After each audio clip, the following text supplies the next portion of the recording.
Uma questão de eletrostática, Enem 2014. Durante a formação de uma tempestade, são observadas várias descargas elétricas. Os raios que podem ocorrer das nuvens para o solo, descargas descendentes, do solo para as nuvens, descargas ascendentes. Ou entre uma nuvem e outra, as descargas ascendente e descendente podem ocorrer por causa do acúmulo de cargas elétricas positivas ou negativas, que induz uma polarização oposta no solo.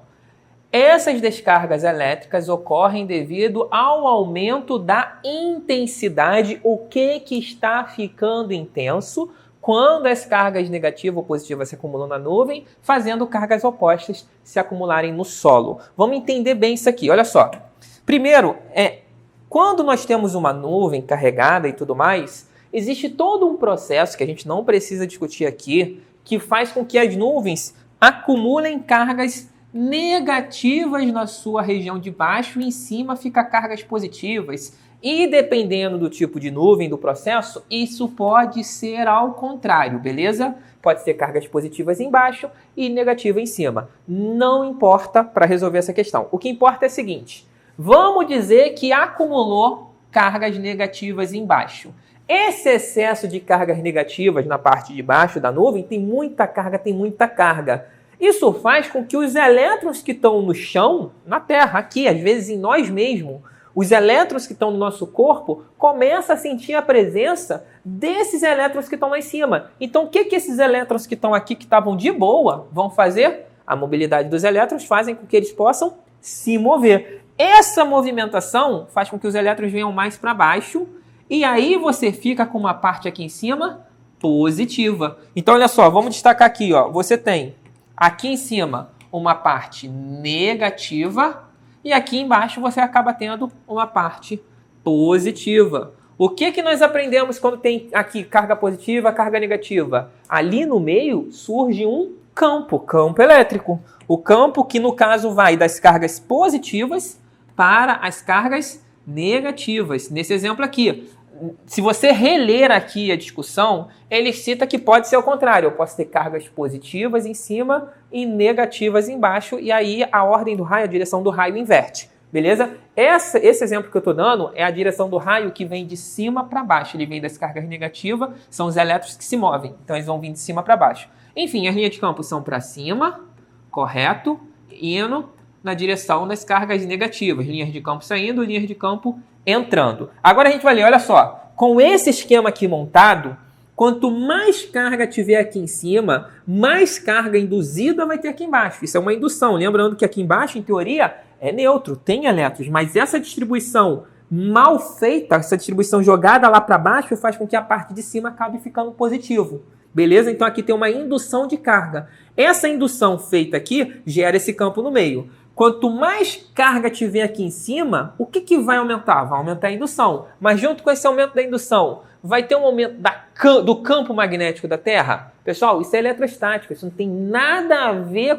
com magnetismo, ok? Então, obviamente, não é letra A, beleza? Ainda não falamos nada de magnetismo, a gente está falando de cargas elétricas, ok? Você só vai pensar em magnetismo se as cargas estiverem já se movimentando. Aí lá na frente você vai ver que isso tem uma relação com o magnetismo, mas aqui no caso o raio nem está caindo ainda, a gente só está simulando, então não tem nada a ver com magnetismo, ok? Letra B, corrente elétrica gerada dentro das nuvens. Olha só, o que acontece das nuvens não interessa, o raio é da borda de baixo ali da nuvem para a Terra. É isso, o que está acontecendo lá dentro das nuvens já é um outro processo que pode ter raio de nuvem para nuvem. Isso acontece, a gente não costuma ver muito porque a gente olha mais na horizontal e vê quando o raio cai. É difícil a gente ficar olhando para cima e ver que raio vai de uma nuvem para outra, pode acontecer. Mas esse aumento de carga, tá, que passa a induzir uma polarização no solo, pô, aí é uma relação de nuvem com solo. Então, carga gerada dentro da nuvem, se não tem nada a ver com solo, não tem nada a ver com a pergunta, ok? Então vamos lá. Resistividade elétrica do ar entre as nuvens e o solo. Resistividade é uma tentativa de parar o elétron. Vamos pensar dessa maneira. Aonde a resistividade é alta, o elétron tem dificuldade de passar. Quanto mais carga eu tiver aqui, maior é a chance do meu elétron passar.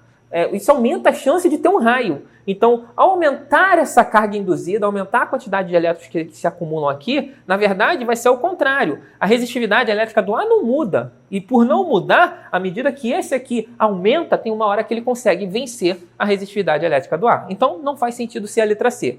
Letra D, campo elétrico entre as nuvens e a superfície da Terra. Está aqui o nosso gabarito. Eu vou voltar nele. Agora vamos aqui na letra E. Força eletromotriz induzida nas cargas acumuladas no solo.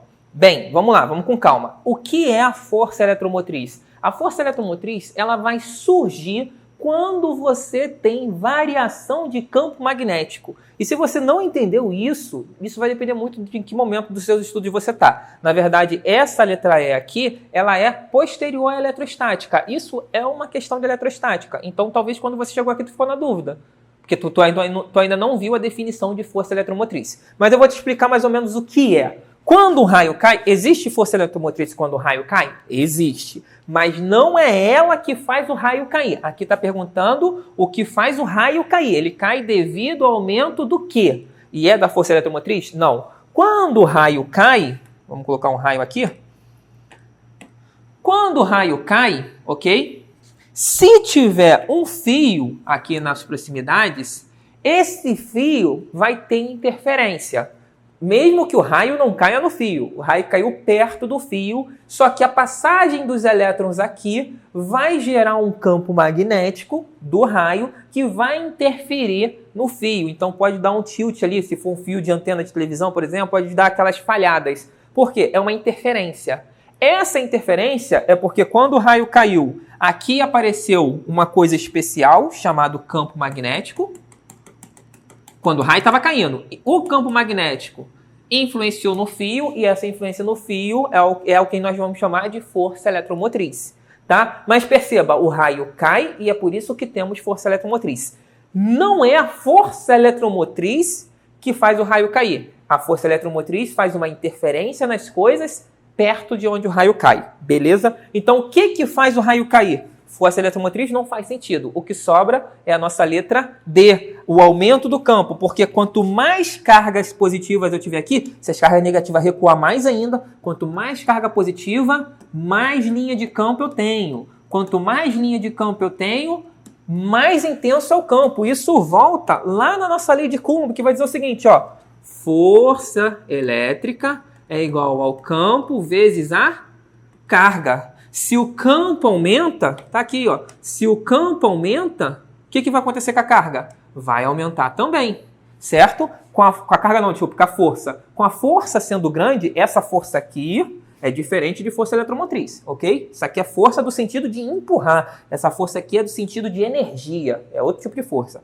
Essa daqui não é de empurrar. Quanto maior o campo, maior vai ser o empurrão que essas, ou puxão no caso, né?